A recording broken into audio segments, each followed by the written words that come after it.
Hablarte, con Diego Alexandre.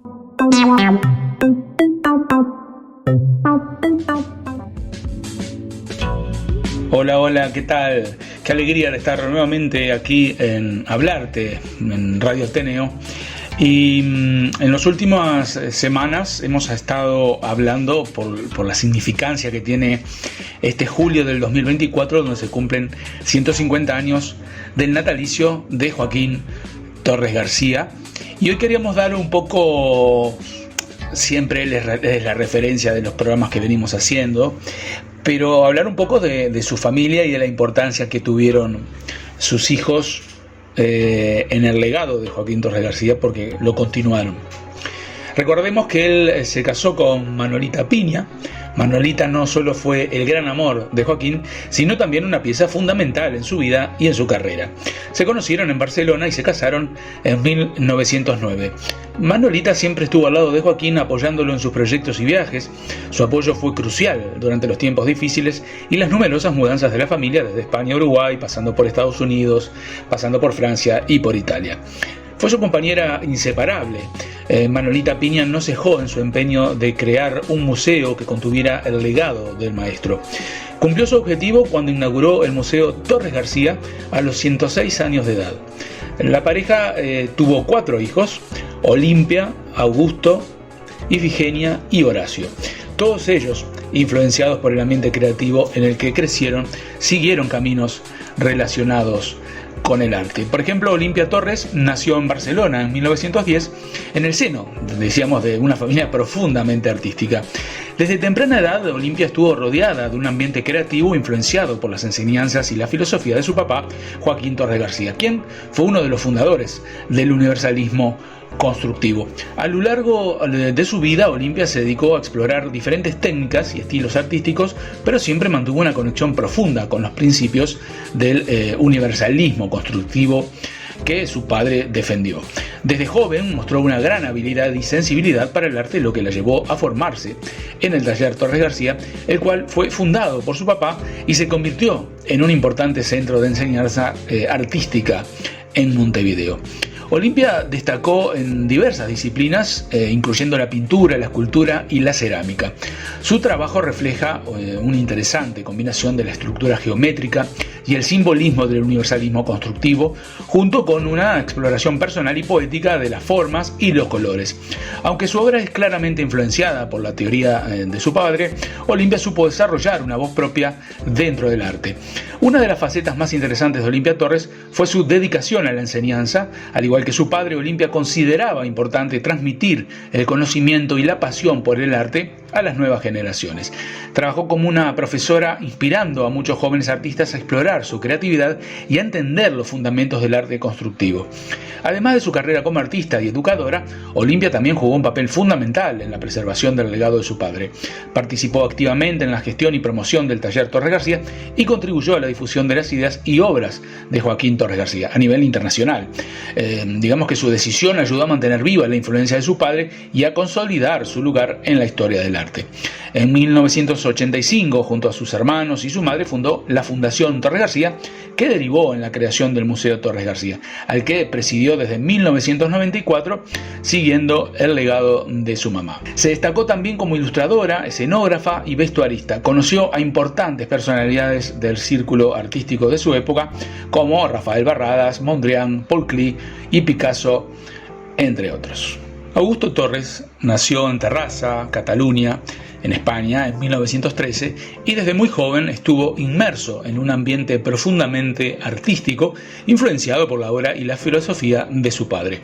Esta temprana exposición al arte y a las ideas innovadoras de su padre marcó el camino que Augusto seguiría a lo largo de su vida. A lo largo de su carrera, Augusto se formó en el taller Torres García en Montevideo, un espacio de creación y enseñanza que fue fundamental para el desarrollo artístico. Allí Augusto absorbió los principios del universalismo constructivo, una teoría artística que enfatiza la estructura geométrica y el simbolismo, buscando una armonía universal en las obras de arte. Augusto Torres se destacó como pintor y escultor. Su obra se caracteriza por una rigurosa estructuración geométrica y un uso simbólico del color, siguiendo los principios del universalismo constructivo. Sin embargo, Augusto también supo aportar su propia visión y estilo, explorando nuevas formas y técnicas dentro de este marco teórico. Sus pinturas a menudo combinan formas geométricas con figuras humanas y elementos de la naturaleza, creando composiciones equilibradas y profundamente significativas. Uno de los aspectos más notables de la vida de Augusto Torres fue su dedicación a la enseñanza y a la difusión del arte constructivo. Fundó y dirigió el taller Torres García en Montevideo, donde trabajó incansablemente para preservar y promover el legado de su padre. Digamos que bajo su dirección el taller se convirtió en un centro de referencia para el estudio del universalismo constructivo y un espacio de formación para numerosos artistas jóvenes. Además de su labor en el taller, Augusto también participó en exposiciones internacionales, llevando su obra y las ideas del universalismo constructivo a un público más amplio, y su trabajo fue reconocido en diversos países, consolidando su reputación como un artista destacado y un defensor apasionado del legado artístico de su familia. Luego estaría Ifigenia Torres. Ella nació en 1917 en el seno, como decíamos, de una familia profundamente influenciada por el arte y la creatividad. Creció rodeada de la intensa actividad artística de su padre y de sus hermanos. Desde temprana edad, Ifigenia mostró interés por las artes plásticas y se formó en el taller Torres García, donde absorbió las enseñanzas de su padre y se empapó de los principios del universalismo constructivo. Este ambiente de creatividad y rigor influyó profundamente en su desarrollo artístico. A lo largo de su carrera, Ifigenia exploró diversas disciplinas artísticas, incluyendo la pintura, la cerámica y el dibujo. Aunque su obra es menos conocida que la de sus hermanos, Ifigenia desarrolló un estilo propio que refleja tanto la influencia de su padre como su búsqueda personal. Sus trabajos se caracterizan por una sensibilidad especial hacia las formas abstractas y los colores, creando así unas composiciones que evocan una profunda conexión emocional y estética. Ifigenia trabajó con diversos materiales y técnicas, siempre buscando nuevas formas de expresión. Su obra incluye tanto piezas de cerámica como pinturas y dibujos, y cada una de ellas refleja su dedicación y pasión por el arte a través de su trabajo. Ifigenia contribuyó a la riqueza y a la diversidad del legado artístico de la familia Torres García. Uno de los aspectos más interesantes de Ifigenia Torres fue su capacidad para combinar la influencia del universalismo constructivo con una exploración más libre y personal del arte. Aunque respetaba y admiraba las enseñanzas de su padre, Ifigenia siempre buscó su propio camino, desarrollando una voz única en el mundo del arte. Además de su obra artística, Ifigenia también jugó un papel importante en la preservación y promoción del legado de su padre. Participó en la gestión del taller Torres García y contribuyó a la difusión de las ideas y obras de Joaquín Torres García a nivel internacional, y su dedicación ayudó a mantener viva la influencia de su padre y a consolidar su lugar en la historia del arte. Y luego estaba su hijo más pequeño, Horacio Torres, que nació en 1924 en Livorno, Italia. Durante los periodos en los que su familia se trasladó debido a la carrera artística de Joaquín Torres García, crecer en el seno de una familia tan creativa y dinámica tuvo un impacto profundo en Horacio, quien desde muy joven mostró un talento natural para el arte. Al igual que sus hermanos, Horacio se formó en el taller Torres García en Montevideo, donde absorbió los principios del universalismo constructivo. Esta teoría desarrollada por su padre se basa en la estructura geométrica y el simbolismo, buscando una armonía universal en las obras de arte. Sin embargo, Horacio con el tiempo encontró su propio camino y estilo dentro del mundo artístico. Horacio Torres es conocido por su habilidad para combinar los principios del universalismo constructivo con una exploración más libre y expresiva del arte. Su obra abarca desde la pintura figurativa hasta la abstracción, y a menudo incorpora elementos de ambas a través del uso del color, la forma y la composición. Horacio logró desarrollar un estilo distinto que refleja tanto su herencia como su evolución personal. En la década de 1960, Horacio se traslada a Nueva York, donde su carrera artística alcanzó nuevos niveles de reconocimiento. En Estados Unidos, Horacio se sumergió en el vibrante ambiente artístico de la ciudad, interactuando con otros artistas y exponiendo su obra en diversas galerías y museos. Su tiempo en Nueva York fue crucial para su desarrollo como artista, permitiéndole experimentar y ampliar su visión. La obra de Horacio Torres es notable por su diversidad y profundidad. Sus pinturas, que van desde retratos íntimos hasta composiciones abstractas, muestran una maestría en el uso del color y de la forma. Aunque influenciado por los principios del universalismo constructivo, Horacio nunca dejó de buscar su propia voz y de desafiar los límites del arte.